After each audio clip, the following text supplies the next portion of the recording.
میں قطر سے ملنے آیا ہوں صرف آپ سے. میرا سوال ہے کہ میں اہل سنت سے تعلق رکھتا تھا اور جب سے آپ کے بیان سنے میں کس فرقہ کو فالو کروں؟ بچ جائیں جی فرقوں سے. اللہ کا شکر ادا کریں اس لعنت سے آپ باہر نکلے ہیں. مطلب آپ مجھ سے یہ کہہ رہے ہیں کہ میں ایک فرقے سے نکلوں تو اب میں اور کس گندے تالاب میں چھلانگ ماروں؟ تو یہ تو کام کرنے کی ضرورت ہی نہیں ہے. یہ کون سی دین کی خدمت ہے فرقوں کے اندر گھس جانا؟ قرآن تو پورا اس کے خلاف ہے. وَاعْتَصِمُوا بِحَبْلِ اللَّهِ جَمِيعًا وَلَا تَفَرَّقُوا. تم سب کے سب مل کر اللہ کی رسی کو مضبوطی سے تھام لو اور فرقوں میں مت بٹو. اس آیت کے اوپر کسی نے عمل نہیں کرنا ہے, صرف انجینئر صاحب نے عمل کرنا ہے. اور اللہ کی رسی صحیح مسلم میں نبی علیہ السلام نے بیان فرما دیا کہ وہ قرآن ہے.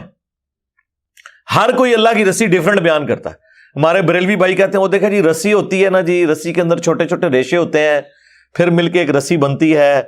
وہ ایک رسی جو ہے وہ بابوں کی محبت کی ہے, ایک رسی جو ہے وہ نبی کی محبت کی ہے, ایک اللہ کی محبت کی. حالانکہ اللہ نبی سے کوئی کسی کا لینا دینا نہیں ہے, بابے ہی ہوتے ہیں سب کچھ ان کے.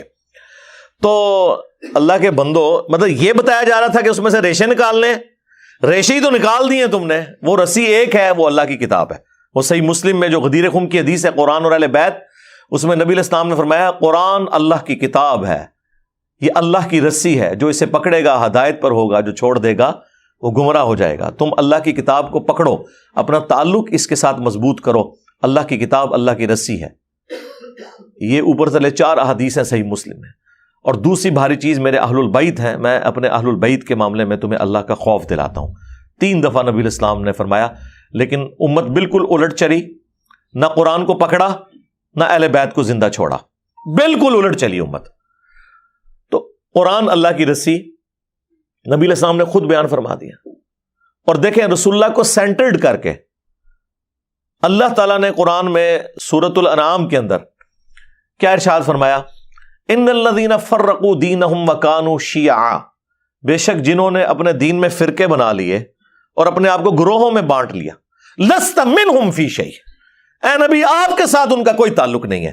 بے شک وہ کہتے رہے کہ غلامی رسول میں موت بھی قبول ہے, لبیک یا رسول اللہ کہتے رہے, ٹھیک ہے جی, نعرہ تکبیر لگاتے رہے, جو مرضی, آپ کے ساتھ ان کا کوئی تعلق نہیں. جنہوں نے گروہوں میں بانٹ لیا اپنے آپ کو اور فرقہ واریت پھیلائی, انما امرہم الی اللہ ثم ینبئہم بما کانوا یفعلون. ان کا معاملہ اللہ کے سپرد ہے, پھر اللہ انہیں بتا دے گا جو دنیا میں انہوں نے کرتوت کیے تھے. اب یہ آیت اسپیسیفکلی یہود و نصارہ کے بارے میں نازل ہوئی کہ انہوں نے دین میں فرقے بنائے ہیں. اے نبی آپ کا ان سے کوئی تعلق نہیں ہے. یار ایک باہر کی پارٹی فرقے بنائے اور سیدنا ابراہیم خلیل اللہ کے دین کو چھوڑ دے, اگرچہ اپنے آپ کو ابراہیمی کہتی ہو, کرسچن بھی کہتے ہیں ہم ابراہیمی ہیں, نصارہ بھی کہتے ہیں ابراہیمی ہیں, اس کے باوجود رسول اللہ کو کہا جا رہا ہے صلی اللہ علیہ وسلم آپ کا ان سے کوئی تعلق نہیں ہے. اور اگر نبی کے اپنے ماننے والے یہ کام کریں تو انہیں تو پڑیں گے لتر. وہ دوسروں کی غلطی نہیں برداشت کی جا رہی, اپنوں کو چھوڑتا ہے کوئی؟ کس لیول پہ اتر کے, ما کان ابراہیم یہودی ولا نصرانی ولکن کان حنیفا مسلما وما کان من المشرکین. اوے ابراہیم نہ تو یہودی تھے نہ نصرانی تھے, وہ تو سب سے ٹوٹ کر ایک اللہ کے ہو گئے تھے اور وہ مشرک نہیں تھے. یعنی وہ یہود و نصارہ دونوں کلیم کرتے تھے کہ ہم ابراہیمی ہیں. اللہ نے کیا فرمایا, نہ, ہاں یہ نہ بڑی امپورٹنٹ ہے, نہ سے سٹارٹ ہوا ہے. ما کان ابراہیم یہودی ولا نصرانی, نہیں تھے ابراہیم علیہ السلام نہ یہودی تھے نہ نصرانی تھے.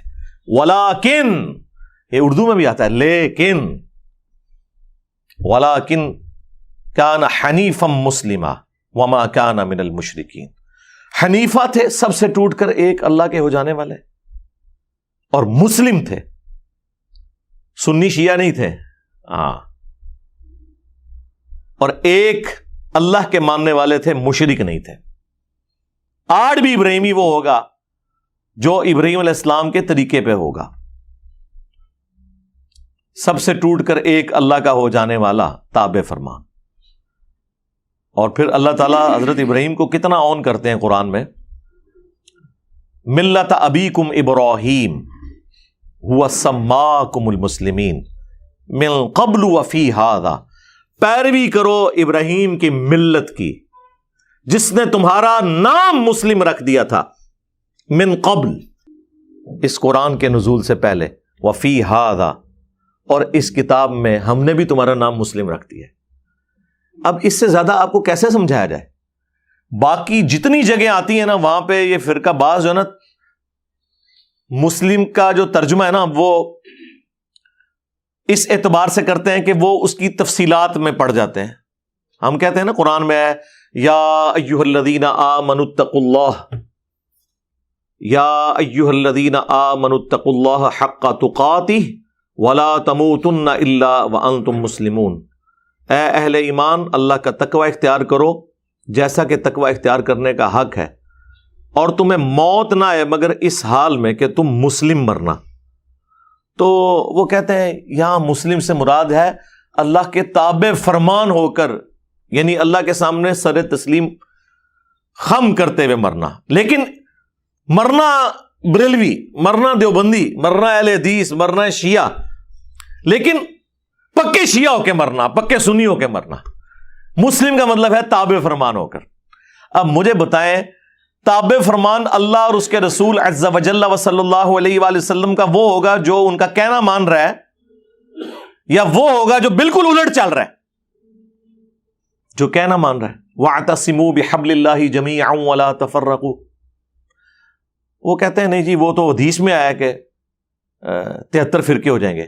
جی حدیث میں آیا کہ 73 ہو جائیں گے، لیکن یہ تو نہیں کہا کہ بڑھاؤ۔ یہ دو الگ چیزیں ہیں۔ غیبی خبر کو انہوں نے عقیدہ بنا لیا۔ وہ تو سر صحیح مسلم میں آیا ہے کہ قرب قیامت میں عورتیں ایسا لباس پہنیں گی گویا کہ ننگی نظر آئیں گی، یا تو وہ چست لباس ہوگا یا باریک ہوگا۔ تو اس کا کیا مطلب ہے کہ نبی علیہ السلام نے ہمیں یہ حکم دیا ہے کہ اپنی عورتوں کو ننگا لباس پہنانا ہے، یا یہ مطلب ہے کہ ایسا ہوگا تم نے نہیں کرنا؟ تو سرکار اس کو جوڑ لیں ادھر جو ابو داؤد کے اندر حدیث ہے۔ ترمذی والی سند کے اوپر کلام ہے وہ جو 73 فرقوں والی ہے، لیکن ابو داؤد والی سند جو ہے وہ مضبوط ہے کہ میری امت کے 72 فرقے جہنم میں جائیں گے اور صرف ایک جنت میں جائے گا، اور وہ نبی علیہ السلام نے اسے فرقہ نہیں فرمایا، فرمایا ہی الجماع، وہ ہوگی جماعت، مین سٹریم کی امت۔ اور فرق عربی میں کہتے ہیں ٹوٹ کے الگ ہونے کو۔ ایک درخت سے جب پتا ٹوٹتا ہے نا تو اس پتے کو کہا جاتا ہے یہ فرق ہو گیا، اس سے پتا نہیں کہہ سکتا یہ درخت بھی ایک فرقہ ہے اور میں بھی ایک فرقہ ہوں۔ سمجھ آئی؟ تو اسلام ایک درخت تھا، نبی علیہ السلام کے مبارک زمانے میں صحابہ اہل بیت ایک گروہ تھے، کوئی فرقے نہیں تھا۔ جب ان سے ٹوٹ کے لوگ الگ ہوئے، 72 پتے ٹوٹ گئے، اب وہ 72 یہ کہیں گے کہ اس درخت کو ملا کے ہم ٹوٹل 73 فرقے ہیں، یا یہ کہا جائے گا کہ یہ 72 فرق ہیں، وہ اصل ہے۔ اسی لیے میرا چیلنج ہے کسی حدیث میں اس جنتی گروہ کو فرقہ نہیں کہا گیا۔ وہ ٹیکنیکلی غلط ہے، وہ فرقہ ہو ہی نہیں سکتا۔ جس سے ٹوٹ کے چیز الگ ہو وہ فرقہ ہوتی ہے، اصل چیز تو اپنی جگہ موجود ہے۔ سمجھ آئی؟ اس کو آپ فرقہ کیسے کہہ سکتے ہیں؟ یہ لنگوسٹک میں ہی غلط سٹیٹمنٹ ہو جائے گی۔ اس کے لیے لفظ ہے طائفہ منصورہ، بخاری مسلم دونوں میں حدیث ہے، میری امت کا ایک گروہ قیامت تک حق پر قائم رہے گا، اور کوئی نقصان پہنچانے والا انہیں نقصان نہیں پہنچا سکے گا، وہ حق پر قائم رہیں گے یہاں تک کہ قیامت کی صبح ہو جائے۔ اور امام بخاری نے پتہ ہے اس حدیث کے اوپر کیا باب باندھا ہے؟ ہوا اہل العلم، اس سے مراد وہ لوگ ہیں جو علم والے ہیں۔ انہوں نے نہیں کہا کہ اس سے مراد بریلوی، دیوبندی، وہابی، شیعہ، سنی ہے، اہل علم ہے۔ بعض جہادی تنظیمیں اس کی ایک طریق سے اٹھاتی تھی کہ قیامت تک وہ قتال کرتا رہے گا حق کی خاطر، اور وہ ہمارے مال سے، ہمارے بچوں کی جانوں سے کھیلتے رہے۔ آج وہ FATF کی تلوار میں آ گئے ہیں، اور اب ہماری اسٹیبلشمنٹ اور ہمارے اداروں کو بھی ہوش آئی کہ یہ تو ہمارے بچوں کو ہی مار رہے ہیں۔ تو ہم نے تو 2013 میں کہہ دیا تھا کہ یہ تانوں لمحہ پان گئے۔ اس ٹائم ہماری باتیں انہیں بری لگتی تھی، اب تو کہتے ہیں انجینئر صاحب آپ ٹھیک کہتے تھے۔ تو یہ جہادی تنظیمیں اس حدیث کو جی وہ قتال کر رہے ہیں، لیکن امام بخاری نے ان کا سارا فہم ہی الٹ دیا. انہوں نے اوپر باب باندھا ہوا اہل العلم، یعنی اس سے مراد علمی قتال کرنے والے لوگ ہیں. ہم اس قتال کے مخالف نہیں ہیں، آرمڈ کنفلکٹ کے مخالف نہیں ہیں، لیکن یہ کون سا آرمڈ کنفلکٹ ہے کہ ایک مسلمان دوسرے کو مار رہا ہے فرقے کی بنیاد پہ، لسانیت کی بنیاد کے اوپر، عقیدے کے اختلاف کی بنیاد کے اوپر؟ یہ کون سا اسلام ہے؟ ایون کسی غیر مسلم کی جان بھی نہیں لی جا سکتی ناحق. تو یہ علمی قتال ہے، اس میں وہ والا قتال بھی آ جائے گا جو اسلام کا سمم بونم ہے، ہائیسٹ گڈ ہے، اور علمی قتال. اور یقین مانے پاکستان کو اس وقت علمی قتال کی ضرورت ہے، اس تطہیر کی ضرورت ہے. جو آج آپ کو لوگ بتا رہے ہیں جی کاؤنٹر نیریٹو کریں، جی نیریٹو آپ نے بنایا تھا، کاؤنٹر نیریٹو ہم کریں. ہم تو کر رہے ہیں، اس وقت سے کر رہے ہیں جب آپ وہ والا نیریٹو بنا رہے تھے. ہم اس وقت سے آپ کو کاؤنٹر کر رہے ہیں. آپ ہماری جگہ پہ آگے کھڑے ہو گئے ہیں. اب آپ کو اندازہ ہوا ہے کہ ایک عام بندے کے ہاتھ میں اسلحہ دینے کا کیا نقصان ہوتا ہے، وہ آپ کے سامنے ہے. یہ صرف فوج کا، پولیس کا کام ہے. پولیس کا کام ہے with in country rate of the government کو اسٹیبلش کرنا، اور بارڈرز کے اوپر فوج کا کام ہے کہ وہ اسٹیبلش کرے. اور سیاست میں دونوں کا کوئی دخل نہیں ہے. اور کسی نان اسٹیٹ ایکٹر کو اجازت نہیں ہونی چاہیے کہ وہ اپنی پارٹی اور جتھا بنا کے تو غنڈہ گردی شروع کرتے ہیں. وہی دیکھ لیں جو جہادی انہوں نے پالے ہوئے تھے نا، آج یہ جتنے جیب تراش ہیں نا اور اغوا برائے تاوان کر رہے ہیں اسلحے کے زور کے اوپر، یہ زیادہ تر وہی جہادی تنظیموں کے لوگ ہیں، کیونکہ بے روزگار ہو گئے نا. پہلے بھی ہمیں مار رہے تھے، اب بھی ہمیں مار رہے ہیں. تو یہ فرقہ واریت اسلام میں حرام ہے. لہذا کسی حدیث میں نہیں آیا کہ فرقے بناؤ. وہ تو کہا گیا کہ فرقوں میں بٹ جائے گی، تم نے یہ حرکت نہیں کرنی. یہ ہمیں ڈرایا گیا تھا کہ وہ 73 میں بٹ جائے گی اور 72 فرقے ہوں گے اور ایک گروہ قیامت تک حق پہ قائم رہے گا. اب وہ مجھے بتائیں، وہ گروہ نبی الاسلام کے زمانے میں آپ صلی اللہ علیہ وآلہ وسلم، آپ کے اہل البیت اور صحابہ تھے، اور آج بھی وہ ہوگا جو اللہ رسول صحابہ اور اہل بیت کی بات کر رہا ہے، اور خالی بات نہیں، ان کی تعلیمات کو لے کے چل رہا ہے. اپنے بابوں کی بجائے رسول اللہ کے قدموں میں امت کو لے کے جا رہا ہے. جو ہم عرض کرتے ہیں کہ میرے نبی سا ہے ہی کوئی نہیں، تیرے بابے تھے شاہی کوئی نہیں. ہاں، کیونکہ تو بابوں کے پیچھے چل رہا ہے. تم لوگوں نے چندے اکٹھے کیے اللہ اس کے رسول کے نام کے اوپر، سواریاں سوار کی مکے اور مدینے کی آوازیں لگا کر، اور پھینکی دیوبند میں، بریلی میں، وہابیت میں، سنیت میں اور شیعت میں. اور دیکھیں کتنا دھوکہ دیا ہے، آوازیں اللہ رسول کی لگائی ہیں. یہ غدار ہیں. لوگ کہتے ہیں جی ان کے ساتھ ذرا نرمی سے بات کریں. ہم سے زیادہ تو نرم ہی کوئی نہیں ہے. حضرت عمر ہوتے تو ان کی گردنیں نظر آتی. ہم تو صرف علمی اختلاف کرتے ہیں. رہ گیا اگر یہ کافر ہونے کی اناؤنسمنٹ کر دیں تو ہم ان کی بات کرنا بھی چھوڑ دیں گے. ٹھیک ہے، مر جائیں کفر کی موت. لیکن اگر آپ اسلام میں رہتے ہوئے نام لوگے اللہ اور اس کے رسول کا تو آپ ہو غدار. تو غداروں کو تو ہم نہیں چھوڑیں گے. آپ کافر مر جاؤ کچھ بھی نہیں کہیں گے. قرآن میں ہے وَلَا تَسُبُّوا الَّذِينَ يَدْعُونَ مِن دُونِ اللَّهِ فَيَسُبُّوا اللَّهَ عَدْوًا بِغَيْرِ عِلْمٍ. لوگوں کے جھوٹے خداؤں کو گالی مت دو، ورنہ وہ تمہارے سچے خدا کو گالی دیں گے بغیر علم کے. ہم نے تو خیر گالی کبھی بھی نہیں دی، لیکن یہ کافروں کے لیے ہے. مسلمانوں نے جو جھوٹے خدا گھڑ لی ہیں، جھوٹے پیغمبر گھڑ لی ہیں، جھوٹے بابے گھڑ لی ہیں قرآن و سنت کے مقابلے پہ، انہوں نے تو لمبا بنایا جائے گا علمی طور پہ، کیونکہ وہ غدار ہیں. کافر ہو جائیں ٹھیک ہے، آج مجھ سے سرٹیفکیٹ لے لیں، میں کل سے ان کے بارے میں بات کرنا چھوڑ دوں گا. لیکن اگر آپ اسلام کا نام لیں گے اور اسلام کے نام سے دھوکہ دیں گے اس امت کو، تو سرکار غدار کی سزا تو دنیا کے ہر قانون کے اندر یہی ہوتی ہے کہ انہیں ایکسپیل کیا جاتا ہے وہاں سے. ہم چونکہ اس طرح کے معاملات میں نہیں اترتے، ہم تو صرف علمی اختلاف کرتے ہیں. تو یہ فرقہ واریت ان لوگوں نے پھیلائی ہوئی ہے. نبی علیہ السلام کے بارے میں ایک زبردست حدیث مسند احمد کے اندر موجود ہے، اور وہ حدیث مشکات المصابیح کے اندر بھی موجود ہے. مختلف کتابوں میں ہے، لیکن جو صحیح سند ہے وہ مسند احمد کی ہے، مشکات کے اندر بھی موجود ہے. بڑی زبردست حدیث ہے یہ. نبی علیہ السلام نے زمین کے اوپر ایک سیدھی لکیر کھینچی اور اس کی دائیں بائیں ٹیڑھی لکیریں کھینچی،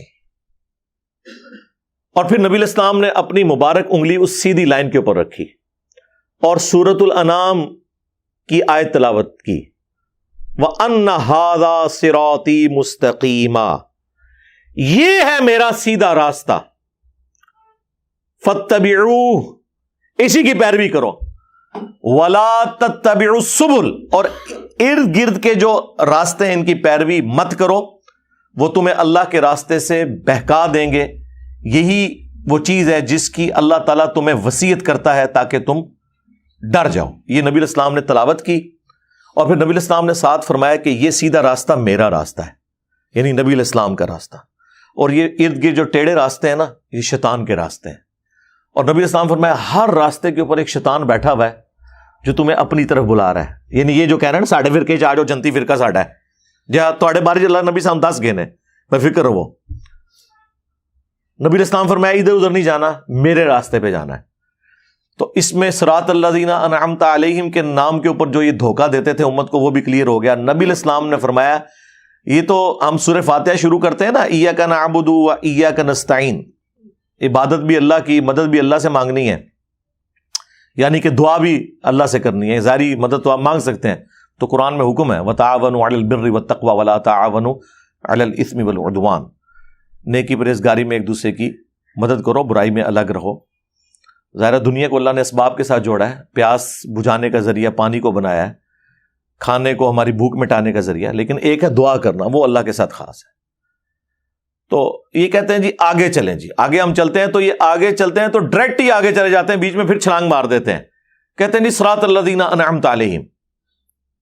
اس سے پہلے بھی ایک آیت تھی اہدنا الصراط المستقیم، کاش یہ آپ نے مانگی ہوتی تو آپ کو صراط مستقیم مل جاتا۔ آگے چلے جاتے ہیں، ہم کہتے ہیں جی آگے چلنے سے پہلے ذرا پیچھے دیکھ لیں آپ نے کیا پڑھا ہوا ہے۔ وہ کہتے ہیں نہیں صراط الذین انعمت علیہم، آیت یہ پڑھتے ہیں کہ راستہ ان لوگوں کا جن پر تیرا انعام ہوا، اور نام لیتے ہیں انڈیا پاکستان کے ان بابوں کے جو قرآن کے نازل ہونے کے 500 سال بعد 600 سال بعد آئے۔ یار ان کے تو باپ دادا کیا پردادے لکڑ دادے پیدا بھی نہیں ہوئے تھے، قرآن نازل ہوا تھا، تو یہ بیچ میں کہاں سے آ گئے؟ قرآن تو صراط الذین انعمت علیہم انہی کو جانتا ہے نا کہ جنہیں قرآن کہہ رہا ہے من النبیین والصدیقین والشہداء والصالحین، سورۃ النساء کے اندر، اور ڈیفینیٹلی کون؟ انبیاء کرام، صحابہ اکرام اور اہل بیت۔ بعد میں تو ہر فرقے کا اپنا باب ہے۔ بریلویوں کے جو صراط الذین انعمت علیہم ہیں وہ دیوبندیوں کے نزدیک مشرک ہیں، اور دیوبندیوں کے جو صراط الذین انعمت علیہم ہیں وہ بریلویوں کے نزدیک گستاخ رسول ہیں۔ سامو بڑے بڑے صراط الذین انعمت علیہم، اور ہمارے صراط الذین انعمت علیہم وہ ہیں جنہیں سارے مانتے ہیں، یعنی نبی علیہ السلام، اہل بیت اور صحابہ اکرام علیہم رضوان و علیہم السلام اجمعین۔ ٹھیک ہے، تو پیچھے آپ پڑھ کے دیکھیں اہدنا الصراط المستقیم، اے اللہ ہمیں چلا سیدھے راستے پر، راستوں پر نہیں۔ ہاں کہتے ہیں جی سارے ہی حق پہ ہیں، چاروں فقہ حق کے اوپر ہیں، اور مصلی خانہ کعبے میں 4 ڈالے رکھے انہوں نے 1517 سے لے کے 1917 تک، 400 سال تک خانہ کعبے میں 4 امام تھے، حنفی شافعی مالکی حنبلی، سارے الگ الگ نماز پڑھتے تھے اور کہتے تھے چاروں امام حق پہ ہیں، تو نماز تو کٹھی پڑھو، چلو ایک حنفی پڑھا لے دوسرا شافعی پڑھا لے، نہیں، امام اپنے اپنے، مصلی اپنے اپنے، اور چاروں حق پہ ہیں۔ کیوں دھوکھا دے رہے ہو؟ کہاڑیاں بند کرو۔ گورا اسی لیے تو آپ کا مذاق اڑاتا ہے، یہ تو سعودی حکومت نے آ کے اٹھائے ہیں یہ مسلح، اس پہ میری تفصیلی ویڈیو ریکارڈ ہے۔ 400 سال تک انہوں نے کعبے کو بھی فرقوں میں ڈیوائیڈ کیا ہوا تھا، تو کہاں سے سارے حق پہ ہیں؟ بلکہ سنن ابن ماجہ میں ایک روایت جو ہے نا، یہی والی حدیث، اس میں تو نبی علیہ السلام نے 2 لکیریں دائیں کھینچی اور 2 لکیریں بائیں کھینچی، اور آپ فرمایا یہ چاروں شیطان کے راستے ہیں۔ ہائے ہائے ہائے، ایک کہتے چاروں حق پہ ہیں، حضور نے کہا چاروں شیطانی راستے ہیں اور بیچ میں میرے والا راستہ ہے۔ منو تو لگ رہا ہے تو ہم نہیں کہہ کے گئے نا، اور اس میں اماموں کا قصور نہیں ہے، ذہن میں رکھیے گا۔ آج ہم کرسچینٹی کو جب کنڈیم کرتے ہیں نا، ہمیں وسوسہ بھی نہیں آتا کہ نعوذ باللہ ہم عیسیٰ ابن مریم کی توہین کر رہے ہیں۔ ہم ایک لمحے کے لیے بھی ان کی توہین کریں تو یہ توہین اسی طریقے سے ہے جس طرح ہم اپنے پیغمبر کی کر رہے ہیں، نعوذ باللہ من ذالک۔ اسی طریقے سے جب ہم حنفی، شافعی، مالکی، حنبلی فرقوں کو کنڈیم کرتے ہیں، سنی شیعہ فرقوں کو کنڈیم کرتے ہیں، تو اس سے مراد وہ بزرگ نہیں جن کی طرف انہوں نے اپنے آپ کو منسوب کیا ہوا ہے، وہ تو اس چیز سے بری ہیں، ان کا کیا لینا دینا ان کے ساتھ؟ انہوں نے ان کے ناموں کو بیچا ہے، اور جو اللہ رسول کے ناموں کو بیچ سکتے ہیں تو باقی امام تشیعی کوئی نہیں ان کے نزدیک، ان کو تو وہ سیل پہ لگا کے بیچیں گے۔ جنہوں نے اللہ رسول کے نام بیچ کے کھائے ہیں ان کے لیے امام حنیفہ، امام شافعی، امام مالک، امام احمد حنبل رحمہم اللہ اجمعین ورضی اللہ عنہم اجمعین وعلیہم السلام اجمعین کے ناموں کو بیچنا کوئی مسئلہ ہے ان کے لیے؟ ان کے ساتھ کیا کچھ انہوں نے منسوب کیا ہوا ہے؟ تو نبی علیہ السلام فرمایا یہ میرا راستہ ہے، جو درمیان والا راستہ ہے، یہ ارد گرد شیطان کے راستے ہیں اور شیطان اپنی طرف بلا رہا ہے۔ تو اہدنا الصراط المستقیم کی تشریح میں نے مسند احمد اور مشکات سے بیان کر دی کہ نبی علیہ السلام نے کہا وہ میرا راستہ ہے۔ اب آپ پڑھیں صراط الذین انعمت علیہم، راستہ ان لوگوں کا جن پر تیرا انعام ہوا، ان لوگوں کے راستے نہیں، راستہ۔ تو راستہ کون سا ہے؟ نبی علیہ السلام کا۔ اس کا مطلب ہے یہ کہ جس طرح اللہ نے اپنے نبی علیہ السلام کے ذریعے امت کو ہدایت دی، ایک راستہ بتایا، اور اس کے اوپر صحابہ کرام اور اہل بیت چل کر کامیاب ہوئے، اس طرح ہمیں بھی اسی راستے پہ چلنے کی توفیق دے۔ صراط الذین انعمت علیہم کا مطلب یہ ہے، ورنہ تو ہوتا کہ بزرگوں کے راستوں پہ چلنے کی توفیق دے، نہیں، بزرگوں کا راستہ۔ کون سے بزرگوں کا راستہ؟ جو اپنے نبی کے وفادار تھے، غداروں کا نہیں کہ چندے کھاتے رہے اللہ اور اس کے رسول کے نام کے اوپر، ان کا نہیں۔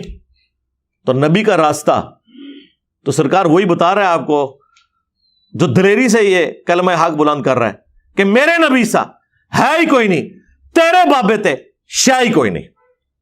یعنی اس سے مراد ہے رسول اللہ کے مقابلے پہ، ہمارے مقابلے پہ نہیں۔ آپ کو کہتے نہیں ہے جی وہ جی کوئی بڑے سے بڑا بزرگ بھی ہو، ایک صحابی کے گھوڑے کے قدموں کی خاک جو اس کے نتنوں میں بیٹھتی ہے اس کے برابر نہیں ہے۔ خود تو اپنے بزرگوں کو اس طرح ذلیل کرتے ہو، اس کے مقابلے پہ بابے تے شاہی نہیں، یہ تو بہت چھوٹا جملہ ہے۔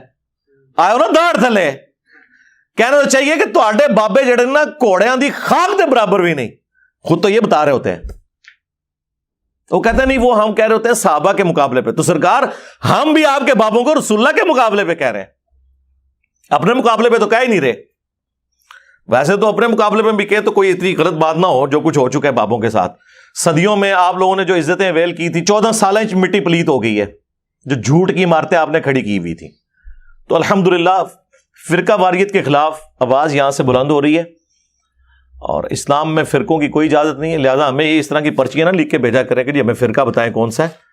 آپ یہ دعا کیا کریں کہ ہمیں اللہ اور اس کے محبوب صلی اللہ علیہ وآلہ وسلم کی تعلیمات کے مطابق اے اللہ زندہ رکھنا، اسی پہ موت دینا۔